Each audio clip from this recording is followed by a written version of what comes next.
Assalamualaikum warahmatullahi wabarakatuh. I'm Mutia from 5D class, and in this occasion, I would like to presenting our material in chapter 13 to 14. And we will talk about sensitive educational research and also validity and reliability.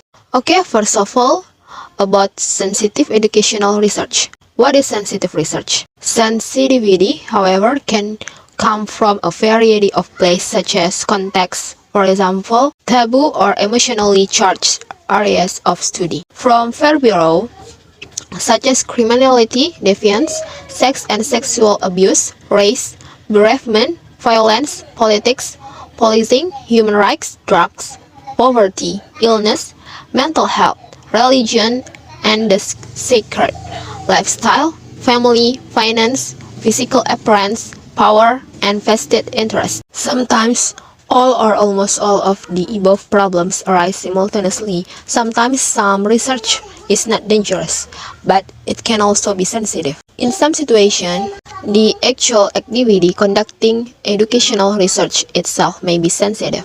This has long been a situation in totalitarianism regime, in which permission usually must provided by senior government officials and departments to conduct educational research. Closed societies can only allow educational research on approved, usually incentive and relative a political topic. Okay, next, sampling and access. From Lee, he suggests that there are potentially serious difficulties in sampling and access in sensitive research, not least because of the problem of estimating the size of the population from which the sample is to be drawn. As members of particular groups, for example, deviant or clandestine groups, will not want to disclose their associations, either separately or in combination for sampling special population. First, list sampling. Second, multi-purposing. Third, screening. Fourth, outcropping. 5, surfacing. 6, professional informants. 7, advertising. And 8, networking. And then, ethical issues in sensitive research. Difficulties arise in sensitive research because researchers can be parties to guilty knowledge. From delaying and having dirty hands club cares, they said about deviant groups or possible school members hide a contra attitudes towards those who apply in declared school missions. Much further, this means that the researcher needs to decide on the boundaries tolerance. Beyond that he would not dare. For example, in Patrick, he said study of the Glasgow gang, investigators witnessed the murders. Should he report the matter to the police and in so doing unmask or keep quiet to stay in touch with the gang, thereby violating the law that require murder to occur reported? In interviewing students, they may reveal sensitive matters, problems about themselves, their families, or their teachers, and researchers need to decide whether and how to act on this kind of information. Indeedly, he said indicates that some participants may even intentionally engineer situations where researchers get guilty knowledge in order to test the researchers' affinity trust test. In private, students and teachers may criticize their own schools, for example, in terms of management, leadership, work overload, and stress, but they may be reluctant to do so in public. And in that, teachers who are on renewable contracts will not bite the hand that feeds them. They may say nothing rather than criticize. And next, any effect of sensitive research on the researcher. Researching sensitive subjects might be considered emotion work or any activity that places a high priority on managing one's emotion. This frequently includes tasks requiring a lot of face-to-face interaction or voice-to-voice communication, especially with people who both those who are outside of the organization and those who intrinsic to it, which calls on laborers to create and seeing other emotional states while controlling their own emotion. Okay, next, researching powerful people. Research that is conducted on or with influential individuals, those in high-ranking positions, or elite institution is one area of sensitive research. For instance, principals and head teachers, for instance, could be senior civil servants, elected officials, decision makers, local government officials, and school governors. This is especially true when it comes to research on matters of leadership and policy. For example, of researching the mighty is researching up as opposed to the more traditional researching down, looking into kids, instructor, and service educators. The researcher is delicate since is frequently dealing with important issues of policy development and decisions making, topics of high profile debate and contestation, or issue of a politically sensitive nature, sensitive character, research pertaining to policy. And next, researching powerless and vulnerable people. In conducting research, it is important not to add to the disempowerment of already disempowered groups. Indeed, it may be important actively to promote their empowerment or not to leave them in condition in which contact first meet. Powerless groups may well feel resentful of the well-dressed researcher.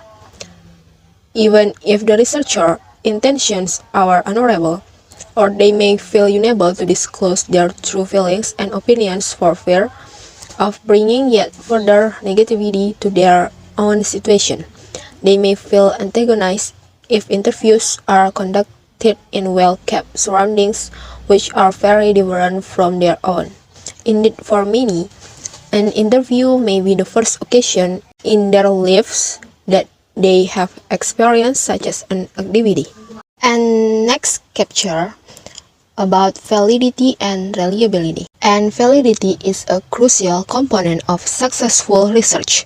A piece of research is useless if it is invalid.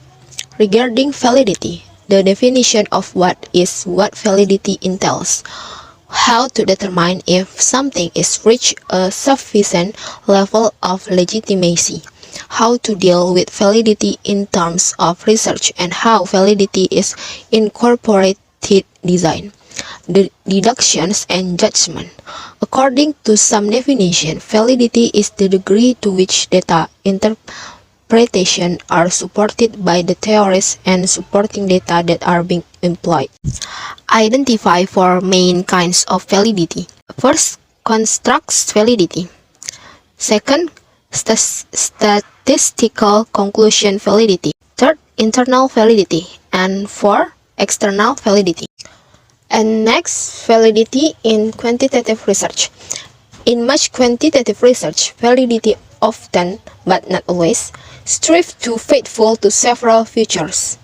For example, controllability, replicability, tendency, predictability, the derivation of generalizable statements of behavior, and randomization of sample, and also neutrality or objectivity. Observability, data are presented in terms of the respondents rather than the researcher, seeing and reporting the situation through the eyes of participants.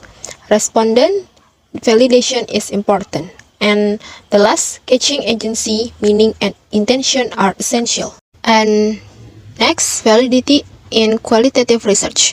Many qualitative studies adhere to validity standards that are very different from those of quantitative methodologies. The following principles govern the validity of qualitative research. First, the natural setting is the principal source of data. Second, context boundedness and thick description. Third, data are socially situated and socially and culturally saturated. Fourth, the researcher is part of the research world. 5. As we live in an already interpreted world, a doubly hermeneutic exercise is necessary to understand others, to understanding of the world. The paradox here is that the most sufficiently complex instrument to understand human life is neither human. 6. Holism in the research. 7. The researcher, rather than a research tool, is the key instrument of research. 8. Data are descriptive.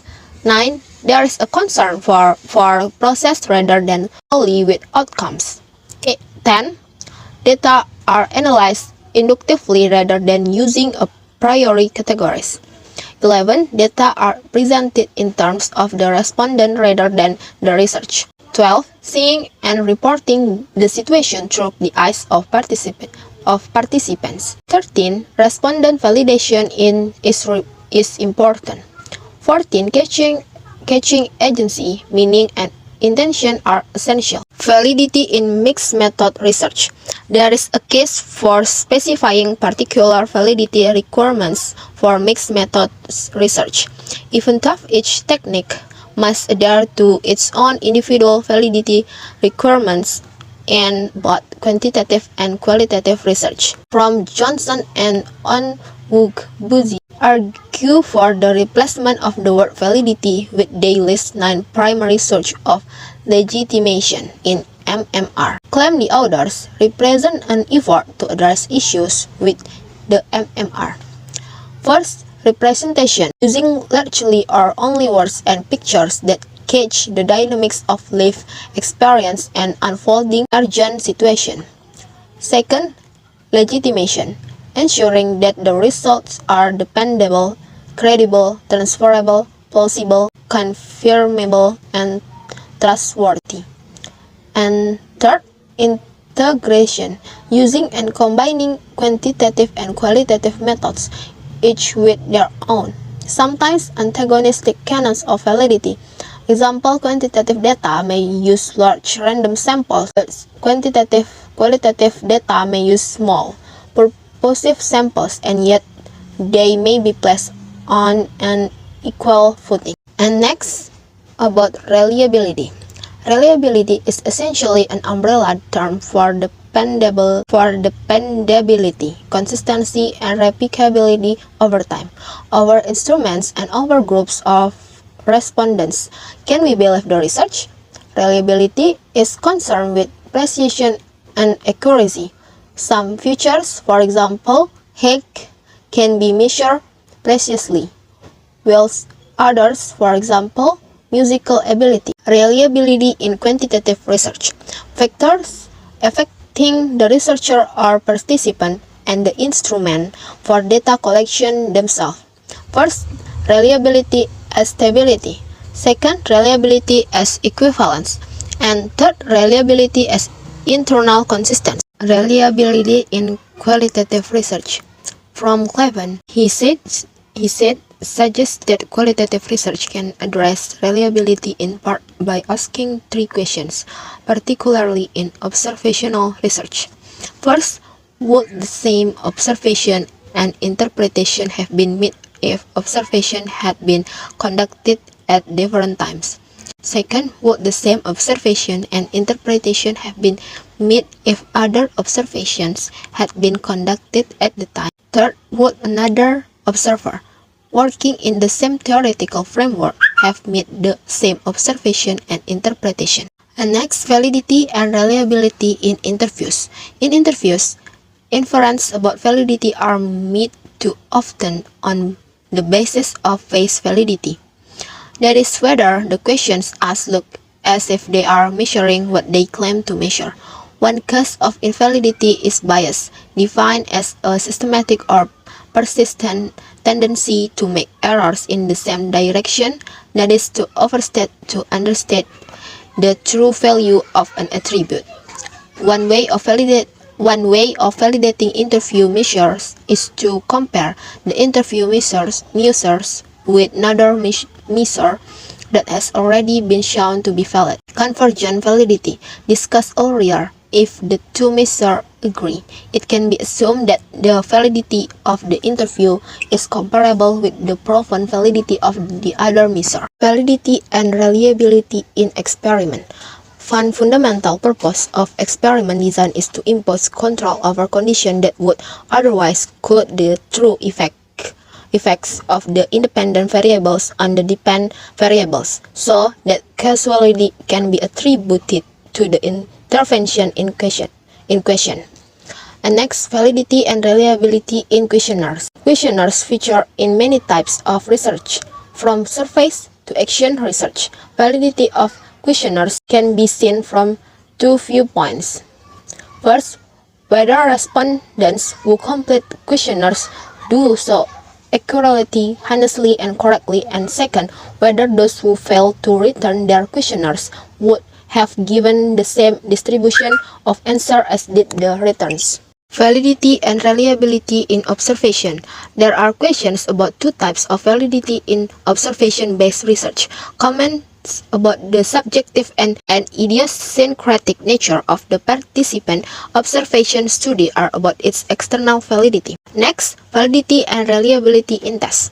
The researcher will have to judge the place and significance of test data, not forgetting the problem of the Hawthorne effect operating negatively or positively on students who undertake the test. Next, validity and reliability in life histories. Three central issues underpin the quality of data generated by life history methodology. They concern representativeness, validity, and reliability. And the last, validity and reliability in case studies. Case studies can use quantitative, qualitative, and mixed methods research, and we have indicated earlier in this capture the canons of validity and reliability for this. Well, I think that's all for our material today. I say apologize if any mistake, and wassalamualaikum warahmatullahi wabarakatuh.